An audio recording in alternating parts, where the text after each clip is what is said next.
Meus irmãos, paz e graça a todos. Amém. Quem tem pelo menos um motivo para dizer glória a Deus? Glória a Deus. O Senhor é bom o tempo todo. E o tempo todo Ele é bom. Tome seu assento. Eu gostaria de externar os meus agradecimentos. Em primeiro lugar ao pastor, anfitrião dessa casa, pela receptividade, pela confiança. Também louvar a Deus pela vida do Wesley, que nos ofertou esse convite para poder estar aqui e fazer a exposição bíblica nessa noite de domingo.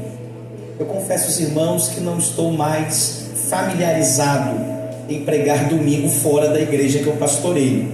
Sou pastor de igreja há 3 anos, mas há lugares que o nosso coração arde em ir falar de Jesus. E o Senhor ardeu no meu coração para estar com os irmãos. E eu quero louvar a Deus por esta oportunidade. Você que trouxe a sua Bíblia, por gentileza, pegue ela e abra no 2º volume do livro histórico de Samuel. 2 Samuel, capítulo de número 21. 2 Samuel, capítulo de número 21. Hoje minha esposa não pôde estar, porque ela é pastora. Na minha ausência, ela que atende o culto. Então ela não pôde estar, juntamente com a minha pequena creche, né? Sou pai de Pedro e pai de Júlia, um de 5 anos e uma de 5 meses. Aleluia. Você encontrou 2 Samuel, capítulo 21? Se você encontrou, diz: eu vou para o céu. Se você ainda não achou, diz: calma, apressado, eu também vou. Todos encontraram? Vamos ler. Então houve fome nos dias de Davi por 3 anos. E após o 3º ano, Davi orou a Deus. E o Senhor lhe respondeu: é por causa de Saul e pela casa sanguinária, porque ele matou os gibeonitas. Olhe para cá, me empresta seus ouvidos, me empresta sua atenção. Prometo ser sucinto. Deus, quando fala, Deus tem sempre 2 objetivos. Quantos objetivos? 2. Então toda vez que Deus vai falar, Ele tem 2 objetivos, Ele tem 2 propósitos. O primeiro propósito de Deus ao falar com alguém é lhe dar direção. E o segundo propósito que Deus tem ao falar com alguém é lhe dar instrução.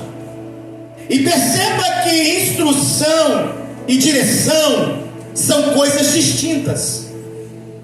Direção é eu saber para onde devo ir.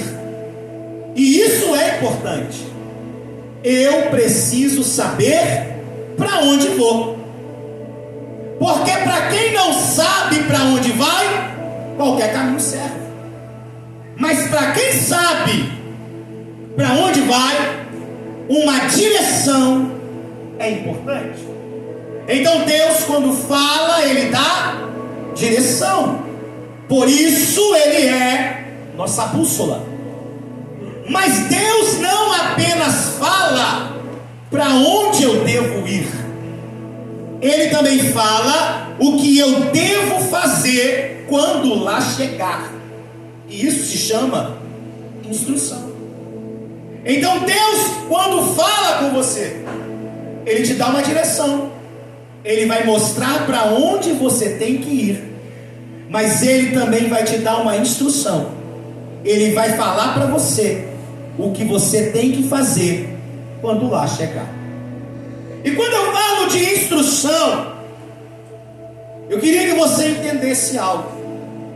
Que durante essa semana, Deus tem colocado no meu coração. Eu compartilhei com a minha igreja e ontem em Valença, onde eu preguei, um pouco sobre isso. Todo mundo fala de processo. E processo é inevitável.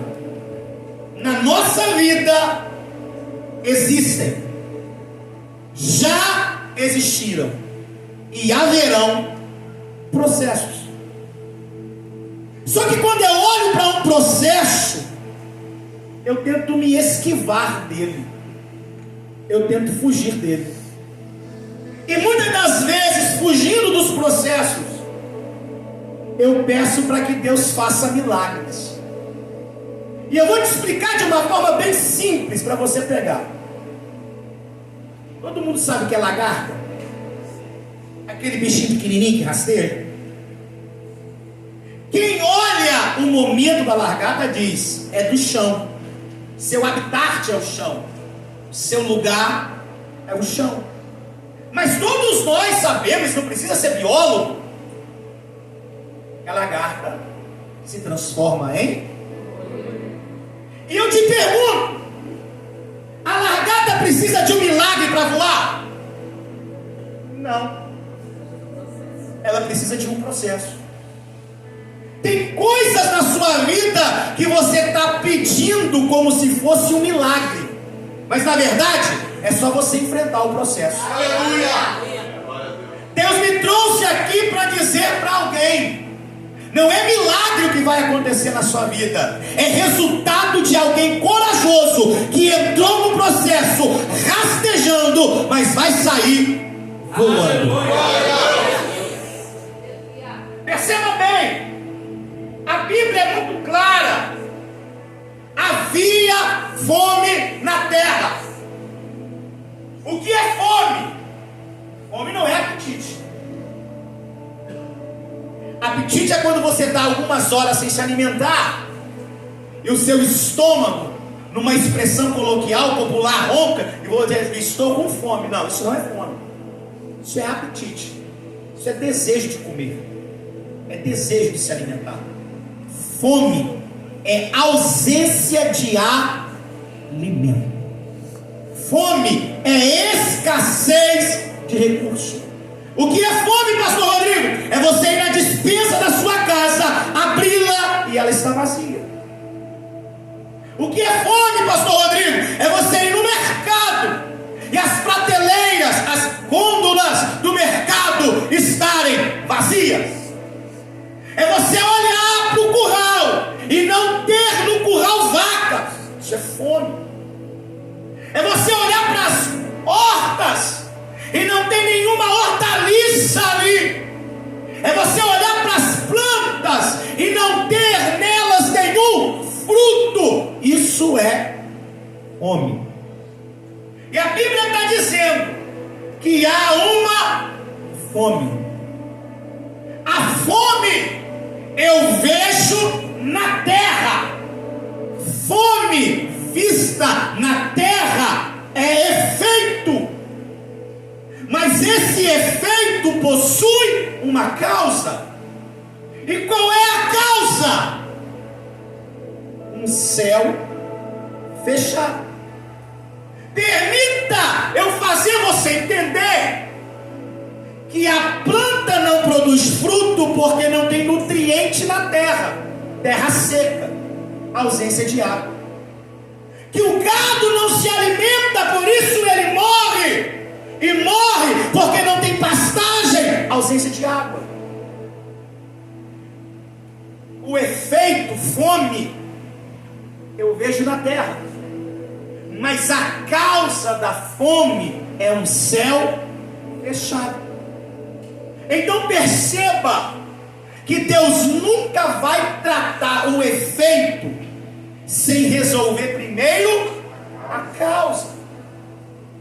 Deus poderia resolver o efeito, mas primeiro Ele vai mostrar para Davi a razão pela qual o céu está fechado. Porque o mesmo Deus que abre o céu é o mesmo Deus que fecha o céu. E o que determina se o céu está aberto ou que sai da minha boca. Olhe para sua mão, olhe para ela, por favor, olhe. Isso aqui é profético. Eu sempre digo isso na minha igreja. Em ambientes proféticos, palavras viram decretos. O que você tem na sua mão é determinado por aquilo que sai da sua boca. Então todas as conquistas que você tem passa pelo aquilo que sai dos seus lábios. Olhe para cá e entenda muito bem esse texto. A fome, 3 anos. Davi vai fazer o que, gente? Orar. E se tem algo que me fala, pastor, sobre oração, é quando eu li o teólogo londrino John Stott dizer que eu não oro para Deus fazer a minha vontade. Tem muita gente orando do jeito errado, porque a gente ora para Deus fazer a nossa vontade. A gente ora para que Deus abra a porta que a gente quer. A gente ora para Deus fazer do jeito que a gente quer. Só que oração não é eu falar para Deus o que Ele tem que fazer. Não é eu mostrar para Deus a minha vontade. Sabe o que é oração? É a minha vontade se render à vontade dEle. Então eu não oro para que a minha vontade seja feita. Eu oro para que a vontade dEle seja feita na minha vida. Lembra que Jesus nos ensinou a orar? O Pai Nosso. E o que Ele diz? Venha a nós, seja feita a vontade de quem? O que Paulo fala? A vontade dele é o que em Romanos?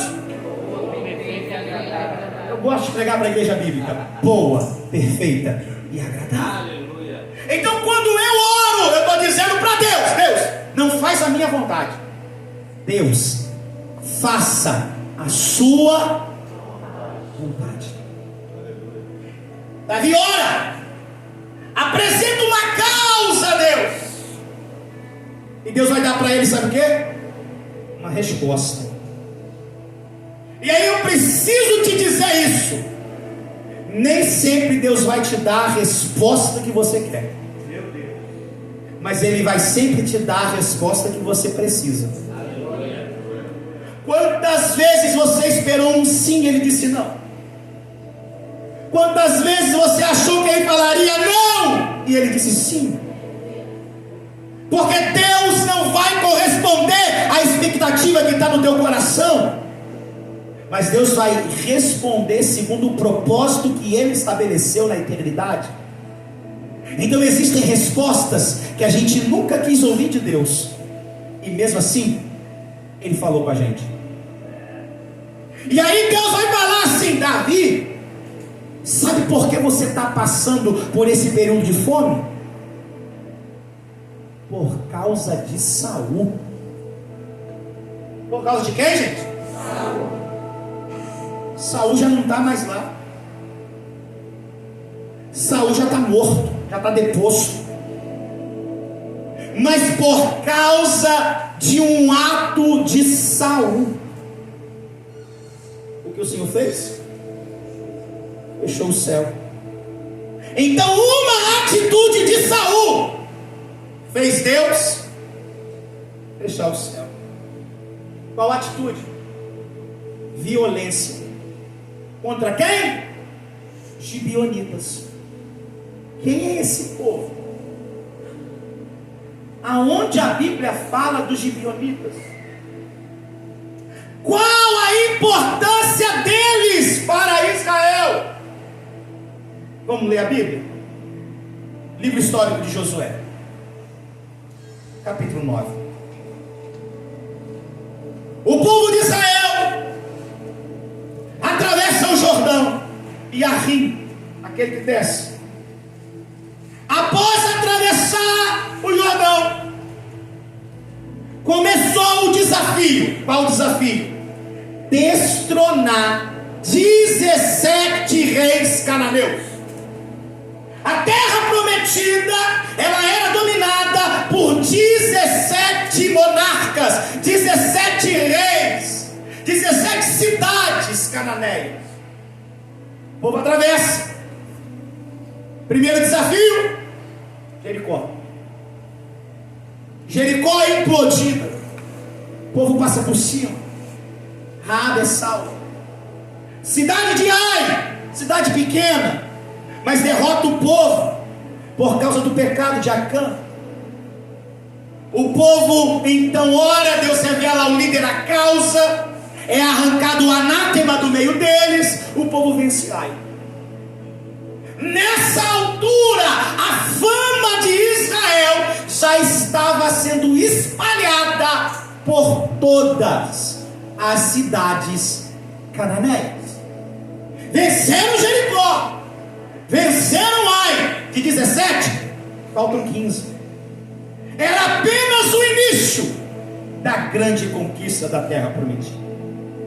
Gibeão era um povo pequeno, medroso, covarde, hipócrita, falso, dissimulado. É o povo de Gibeão. Porém, estrategista. O que o povo viu? Eles são fortes, eles são poderosos, mas tem uma coisa: eles têm um coração bom. Vamos fazer aliança com eles. Mas como fazer aliança com eles? Fácil, vestindo um disfarce. Vamos fingir que somos de longe, vamos fingir que somos frágeis e vamos contar para eles uma mentira. E aí chegou esse grupo lá e conta uma mentira para Josué. Josué ouve a história, olha, sandálias velhas, empoeiradas, roupas rasgadas, cântaros vazios. E Josué diz: esse povo está falando a verdade. Hoje eu postei no meu status e eu coloquei assim: a mentira tem velocidade. Não é verdade? A mentira é mais rápida que a luz do sol. Só que a verdade, ela tem resistência. Enquanto a mentira corre, a verdade resiste. E mentira tem prazo de validade. Ninguém que vive mentindo vai viver uma vida de sucesso, bem sucedida. Porque o mentiroso, ele é tão doente que ele acredita que a mentira que ele conta é verdade. E o problema de acreditar que uma mentira é verdade é que você vive uma vida falsa. E vida falsa é vida sem identidade. É um povo que quer ter aliança contigo, mas não tem identidade. Contaram para Josué, Josué fez uma aliança com eles. Olhe para cá e responda: quantos dias? Quantos dias? 3 dias depois, a mentira é dissolvida. A mentira cai por terra. Levanta a mão. Eu vou profetizar, tá? Aleluia. Sou sacerdote com coração de profeta. E o espírito de profecia que está nos meus lábios manda eu te dizer: essa semana máscaras vão cair e mentiras serão reveladas. Se tem alguém usando contra você de dissimulação, Deus te dará discernimento e revelará o caráter. O texto vai dizer: Josué descobre. O que você faz quando descobre que está sendo enganado? O que você faz, ou o que você pensa em fazer, quando você descobre que alguém mentiu para você? Qual é a sua vontade? Sabe qual é a minha? Tirar satisfação. Sabe qual é a minha? Ir lá brigar. Josué até vai para brigar, vai para discutir. Só que Josué tinha feito uma aliança. E a aliança é algo que não dá para ser quebrado. Palavra dada ou palavra dita é palavra cumprida. Melhor não falar, mas se falar, cumpre. É melhor não votar, mas se votar, pague o voto. Deus está dizendo para alguém: seja dono do seu silêncio, mas nunca escravo das suas palavras. Fale menos, ouça mais. Mas já que você fez uma aliança, vá até as últimas consequências com ela. Tenha prejuízo, mas se você deu a tua palavra, mantenha a tua palavra de pé. Olá, Jeová. E aí, ele diz assim: eu não posso fazer o que eu quero, que é matar vocês. Mas só que agora eu vou colocar um imposto.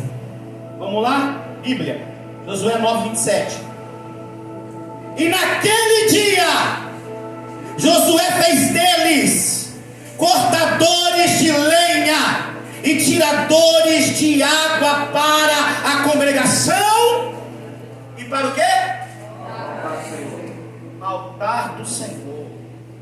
Gibeão, você mentiu para mim. Gibeão, você me enganou. Mas tem uma coisa: a partir de agora, vocês são rachadores de lenha e vocês são cavadores de poços.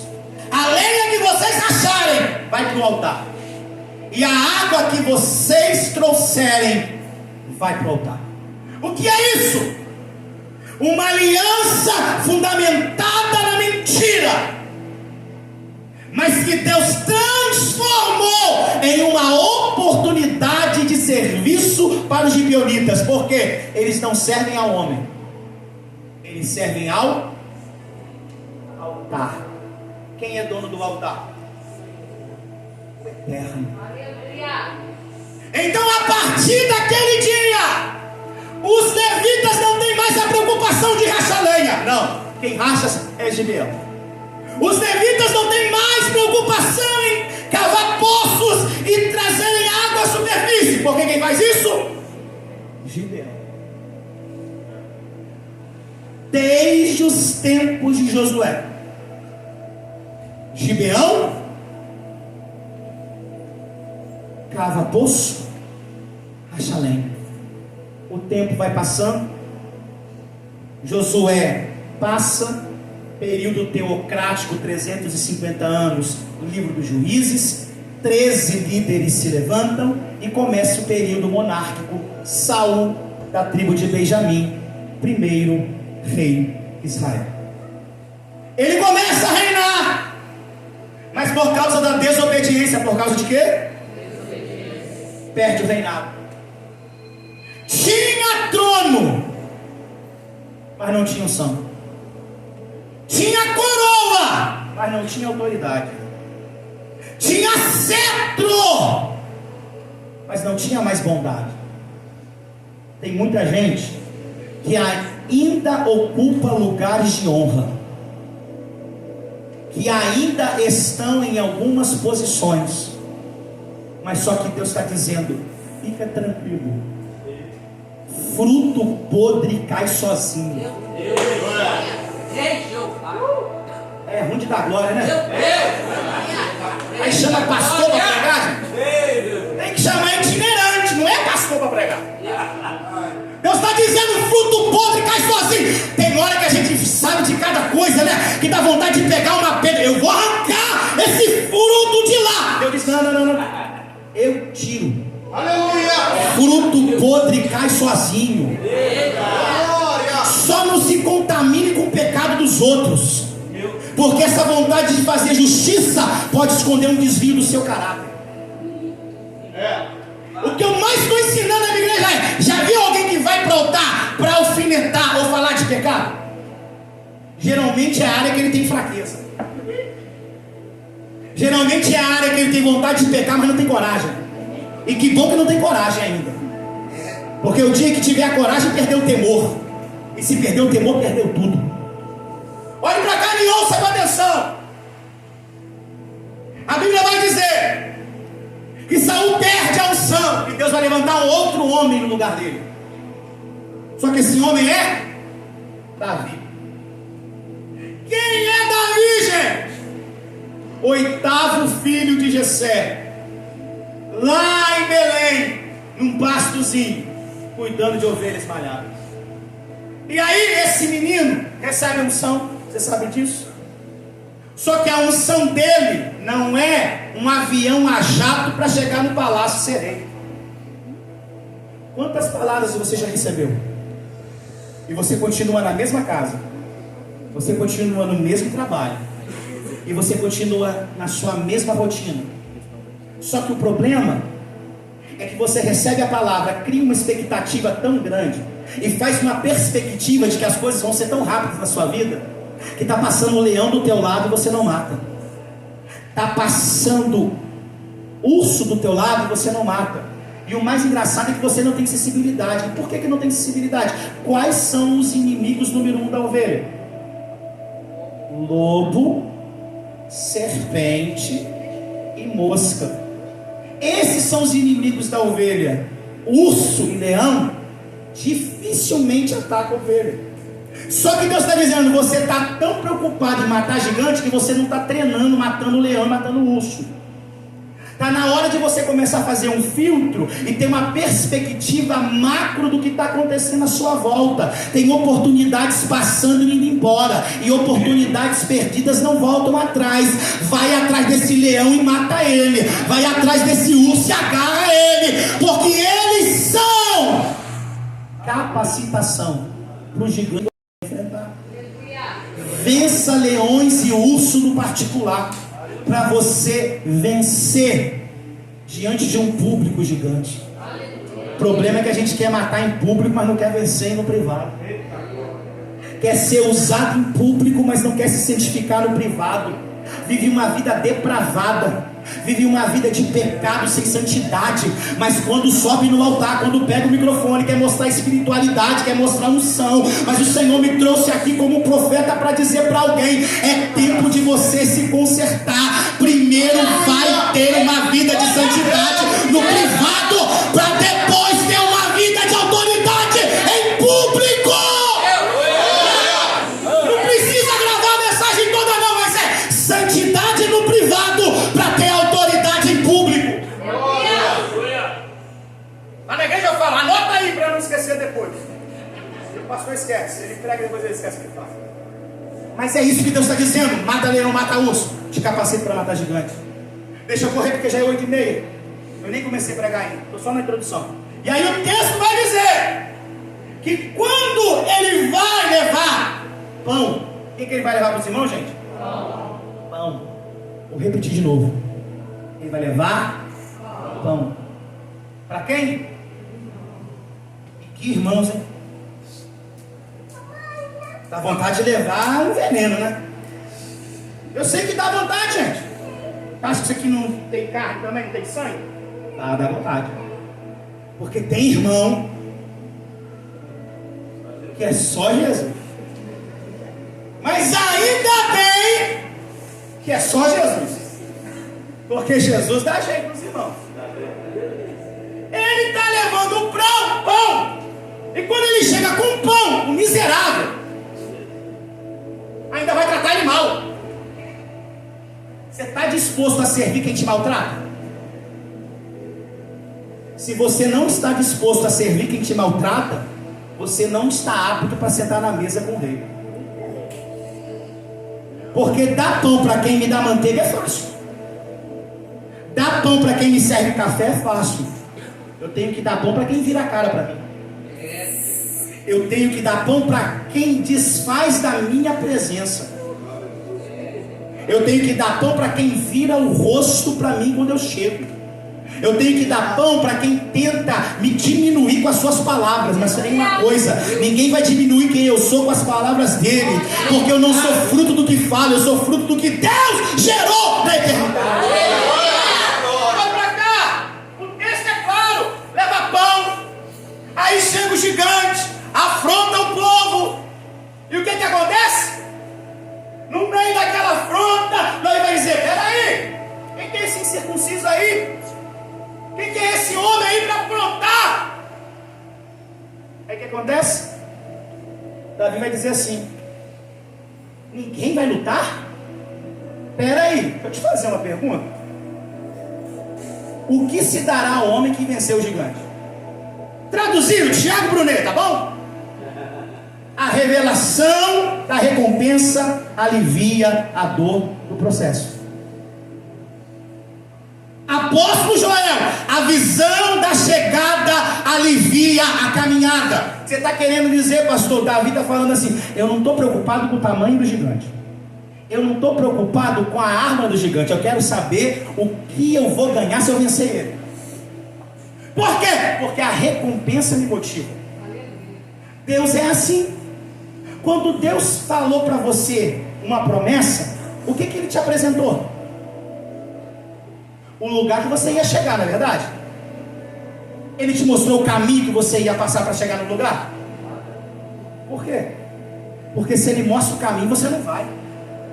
Então Ele mostra: olha a casa que tu vai morar. Mas Ele não te mostra o percurso que você vai ter que fazer para chegar na casa. Deus é assim. Ele vai te mostrar a recompensa, porque enquanto você olhar para a recompensa, você terá motivação para enfrentar os processos da vida. Você terá força para ser resiliente, se superar, se adaptar e fazer cada dia melhor. Aleluia. Davi está dizendo o que vai dar? Aí alguém vai dizer: a filha do rei. Opa, sou pastor de ovelha. De repente mata o gigante e vira o quê? Príncipe, genro do rei. Eu vou. Para correr? Foi mesmo. E o que aconteceu? Venceu. Venceu, não venceu? E aí, vai ter que fazer o que, gente? Casar com a filha do rei. Oh, coisa difícil. Só que eu quero que você leia isso aqui comigo. 1 Samuel 18. E eu prometo que eu já começo a pregar onde eu li. 19. Olha só, gente, isso aqui é pérola. Isso aqui você tem que guardar no coração. 18, 19. Porém sucedeu que nos dias em que Merabe, filha de Saul, deveria ter sido entregue a Davi, ela foi dada a Adriel, o meolatita, por esposa. E Mical, filha de Saul, que amava Davi, foi dada a ele. Então olha isso aqui. Davi venceu a guerra, venceu sim ou não? Sim. Ele tinha que casar com quem? A filha do rei. Qual era a filha do rei que Davi tinha que casar com ela? Merabe. Só que o rei vai fazer uma trocar. Ele pega Merabe e dá a quem? Adriel. E pega Mical e vai dar a quem? 2 Samuel 6,3. Depois você vai lá, dever de casa. A madre de Mical era fechada. A madre de Mical era fechada. Ela era estéril. Ela não gerava. E Merabe, terra frutífera, 5 meninos, 5 filhos homens. Deus permitiu uma troca para o ungido dele. Deus permitiu uma troca para o matador de gigante desfavorável. Que Deus é esse? Que podia dar uma mulher que gera 5 filhos para o ungido dele, mas preferiu dar uma estéril. Tem nãos que Deus fala hoje que você não entende, mas são livramentos amanhã. Tem portas que Deus fecha hoje que são livramentos amanhã. Tem conexões que Deus corta, que te preservam para viver um futuro extraordinário amanhã. Não questione Deus, Ele ainda está no controle. Tem hora que você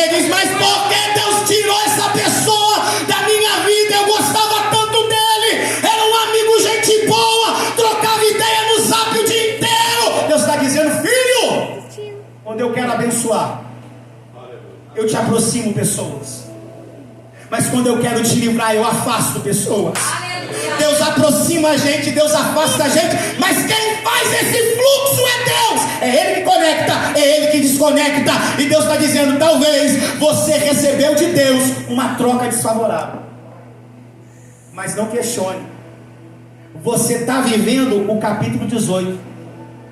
Eu já estou lá no segundo livro, no capítulo 21. E por quê? Deus é atemporal. Deus não é temporal, Deus é atemporal. Deus não está no tempo, Ele é o tempo. Que isso? O meu tempo é Cronos, o dele é Kairos. O meu tempo é ontem, hoje, amanhã. Ele olha para a linha do tempo e ele diz: Abraão, estou vendo agora. Eu estou vendo Moisés agora, eu estou vendo Josué agora, e eu estou vendo essa igreja reunida nessa noite 17 de julho de 2022, porque Ele não está no tempo, Ele é atemporal. E Deus nunca começa do começo, Ele sempre começa do fim. É por isso que Ele não vai preparar a bênção, Ele já preparou a bênção, agora prepara você para recebê-la. É por isso que o alfabeto do povo é o hebraico. Aqui tem seminário de teologia. Eu não sou teólogo, sou pastor de igreja no raso. Só que no hebraico a gente escreve da onde?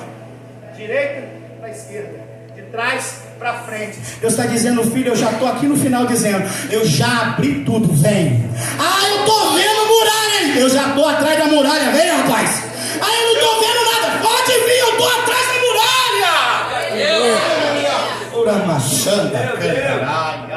O texto então vai dizer, queridos, que Davi casa com Mical. A fama de Davi se espalha. Esse homem fica possuído de raiva, de ódio, desequilíbrio, e ele então agora quer matar Davi. 1 Samuel capítulo 21, rapidinho, é o último texto que a gente vai ler. A Bíblia vai dizer que Davi vai ter que fugir. Quando Davi está fugindo, ele vai ter a cidade de Nob, até o sacerdote Aimeleque. Davi está com fome. Davi está com o quê? Fome. Porque é fuga, não é viagem. Viagem você faz mala, fuga você leva o que dá. Ele está fugindo. E quando ele está fugindo, ele vai passar lá no templo. Quando ele chega no templo, ele está com o quê, gente? Com fome, porque ele está fugindo. Ele não fez lanche, não preparou a lancheira, ele está correndo. E aí ele diz assim: tem alguma coisa de comer no templo? Ele, não, não tem nada, só tem os pães da proposição, mas só os sacerdotes podem comer ele no sábado, não me dá de comer. Davi vai receber pão, vai comer pão. Só que Davi está fugindo e ele vai enfrentar gigantes. Ele pergunta assim: não tem nenhuma arma aqui? Então a Aimeleque vai dizer: tem sim. E o que tem lá, gente? A espada que ele usou para matar Golias. Então ele come pão e ele pega esse. Perceba que Deus vai tratar por dentro com o pão, e Deus vai dar vitória do lado de fora com a espada. Deus nunca vai mover coisas do lado de fora sem primeiro tratar o lado de dentro. Primeiro come pão, eu trato o interno, depois pega a espada, eu resolvo por fora. E aí então ele vai fugir, vai entrar na caverna de Adulão. Só que lá, vendo tudo isso, tinha um camarada chamado Doeg. Doeg, quando vê isso, vai fazer fofoca, porque geralmente quem são os primeiros na fila da fofoca são os últimos na fila do caráter. Só que eu tenho dito lá na igreja que eu pastorei. Qualquer dia você vai lá. Língua de fofoqueiro é difícil de tratar, mas ouvido de fofoqueiro dá. Porque quem ouve fofoca é tão fofoqueiro quanto quem fala. Tá difícil hoje, né? Se o pastor deixar, outro dia eu venho aqui para tentar trazer uma mensagem avivada, alegre, extrovertida para vocês. Mas vem cá. Então Doeg vai fazer fofoca, porque ele acha que fazendo fofoca ele vai se dar bem. Conhece gente assim? Que fala mal do outro para se dar bem? Vou fazer uma média com o chefe. Vou fazer uma média com o pastor. Pastor, você está sabendo? Eu vi, pastor. Lá naquela rua, assim assado, eu vi, pastor. Quero dizer para você uma coisa. Estou até orando para Deus me dar uns nomes aqui, gente. Não, Deus me dá nome, não para mim não. Isso aqui não é eu não, Deus não dá nome não. Eu sou a Bíblia mesmo. Eu sou a Bíblia que eu prego. Olha só, Davi está indo embora, Doeg está indo fazer fofoca. O que acontece? Saul vai até o templo, procura lá e não acha nem. Ele está tão furioso que ele dá uma ordem. Qual ordem? Matem todos os sacerdotes. Olha só, 22:19. E feriu a fio da espada tanto homem quanto mulheres e crianças. Olha só o que ele fez. Pôs jumentos, ovelhas a fio da espada. E um dos filhos de Emelec, filho de Aitube, de nome Abiatar, e havia matado os sacerdotes. Olha o 22. E naquele dia,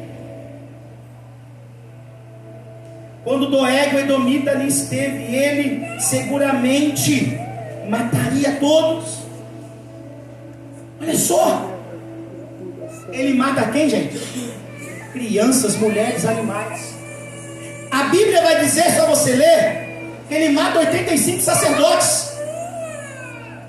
Só que ele não mata só os sacerdotes, ele mata mulheres, crianças, animais.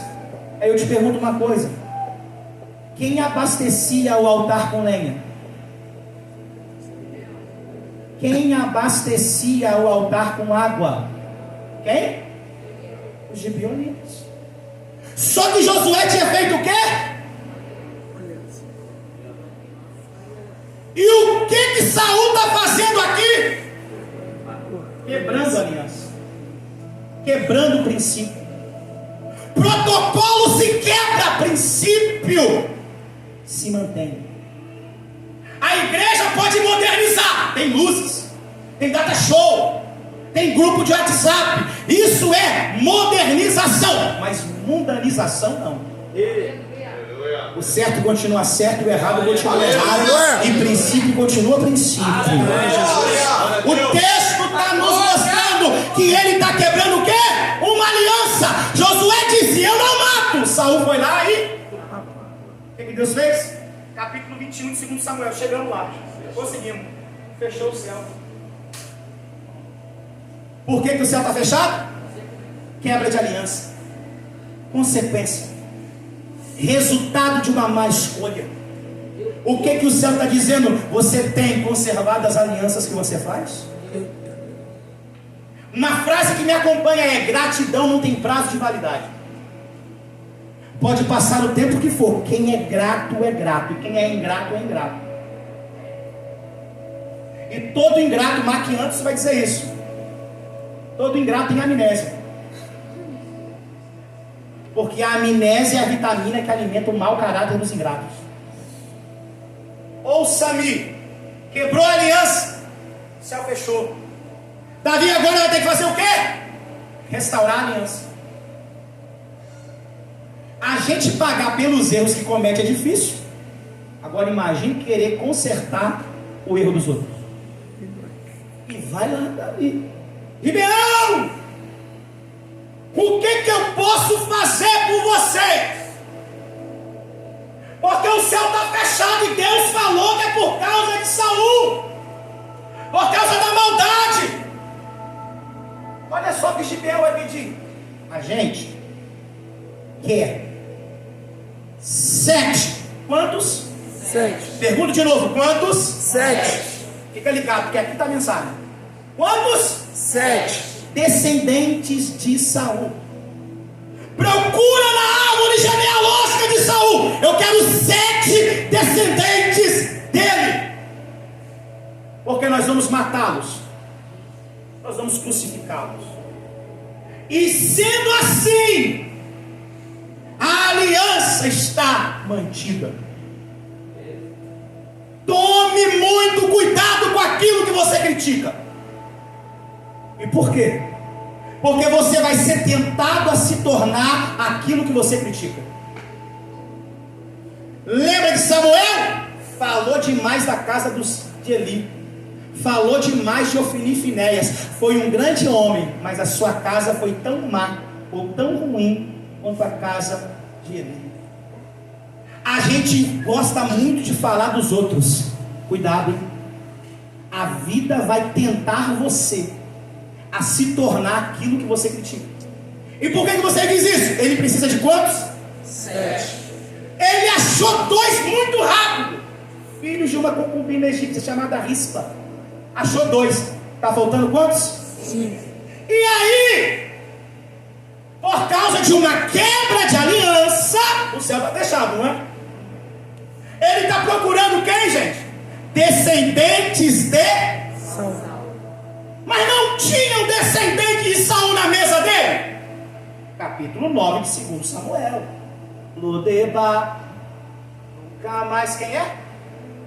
Mefibosete. Só que Mefibosete é filho de quem? E o que Davi tinha com Jonathan?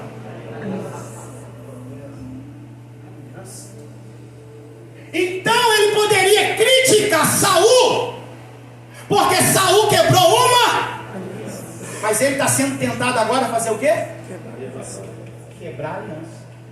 Cuidado com os seus julgamentos, porque você vai ser tentado e você pode se tornar aquilo que você julga.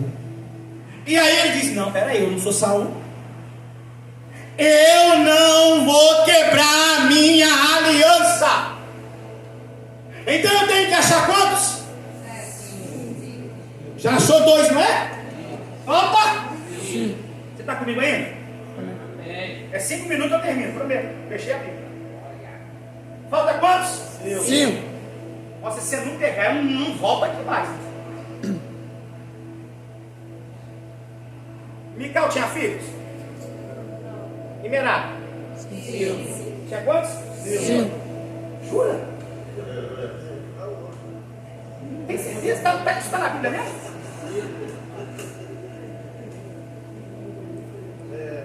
Cinco mais 2 é quanto mesmo? 7. Você não entendeu ainda? Tem que desenhar? Merab era para ser mulher de quem? E se fosse? Ele ia ter que matar quem? Entendeu por que Deus deu algo estéril para ele?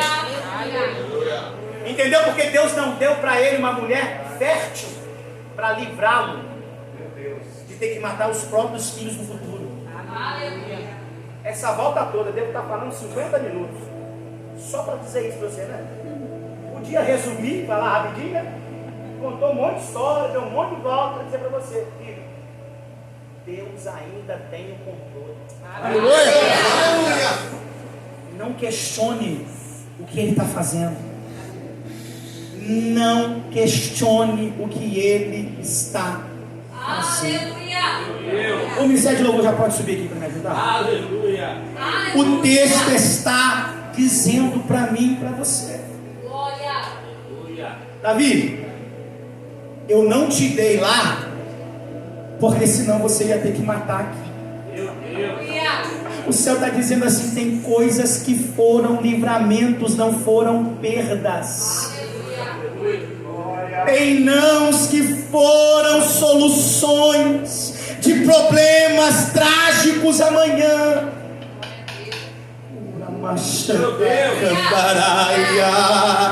O céu está dizendo para mim e para você: eu estou te guardando. Eu estou te guardando. Eu estou te guardando. Olha isso. Pegou os 5 filhos de Merab, os 2 filhos de Rispa, deram para os gibeonitas. Está tudo isso no capítulo 21 de 2 Samuel. Eles pegaram, mataram eles. Quando mataram, era o início de uma festa judaica, conhecida como Pentecoste, 50 dias depois da Páscoa, início da colheita dos grãos. Início da colheita dos grãos. Na hora que o pastor estava fazendo um período ofertório, pega essa frase aí, depois você anota se você quiser. Cada semente que você retém é uma colheita que você aborta. Não retenha semente, porque cada semente que você guarda são colheitas gigantescas que você está abortando. E aí, no tempo da colheita, eles são crucificados. Eles fazem um sacrifício, eles fazem uma renúncia na terra. Para quê? Para que o céu? Só que tem coisa que não é do dia para a noite. Tem gente que começa a orar hoje e já quer ser cheio hoje. Tem gente que começa a pedir hoje e já quer receber. A Bíblia diz assim: pedi, dá-se-vos-á. Batei, abri-se-vos-á. Porque aquele que pede, o que busca, e para o que bate, a porta se abre. O céu está dizendo para mim e para você: tem renúncias que você está fazendo, que até hoje você não viu colheita nenhuma. Vai desistir? Vai parar de renunciar agora? Mas já tem um mês. Continua. Vai valer a pena. Já tem 2 meses, pastor. Continua. Essa renúncia, esse sacrifício vai valer. Meu Deus! O texto diz: crucificou no Pentecostes.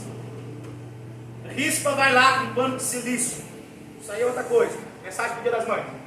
E ficou lá do tempo de Pentecostes até a festa dos tabernáculos. Está escrito, gente.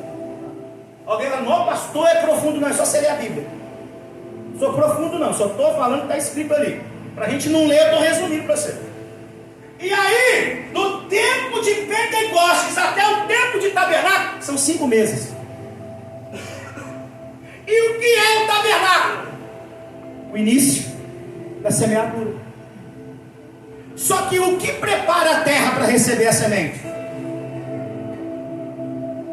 O orvalho que cai do céu. Eu vim aqui dizer para você que 5 meses de sacrifício para que o céu abrisse e de novo a terra recebesse chuva. Eu não sei quanto tempo você está fazendo uma renúncia. Eu não sei quanto tempo você está fazendo um sacrifício. Mas hoje eu abro a minha boca como profeta nessa casa, para dizer para você: o que estava fechado começou a se abrir nessa noite. O que estava dando errado vai começar a dar certo a partir dessa noite. Essa data do dia 17 de julho será um divisor de águas na vida de alguém. Essa data do dia 17 de julho será o startar de uma nova fase, de um novo ciclo, de uma nova etapa. Alguém pode levantar a mão, encher o pulmão de ar e liberar um glória.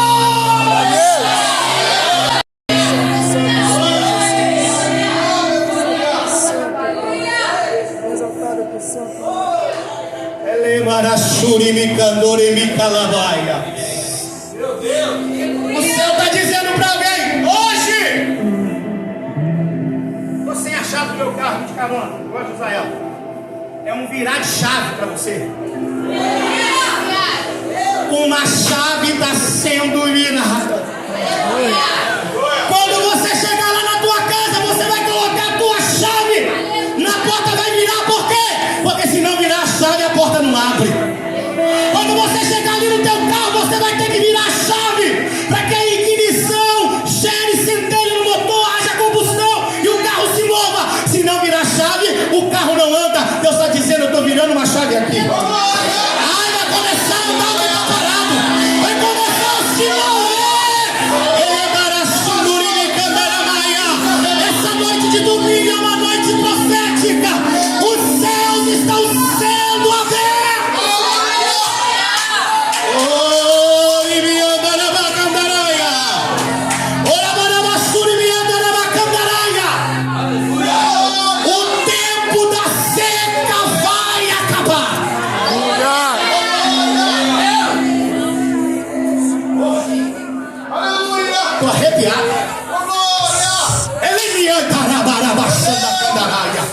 Eu vim dizer para alguém: começa a olhar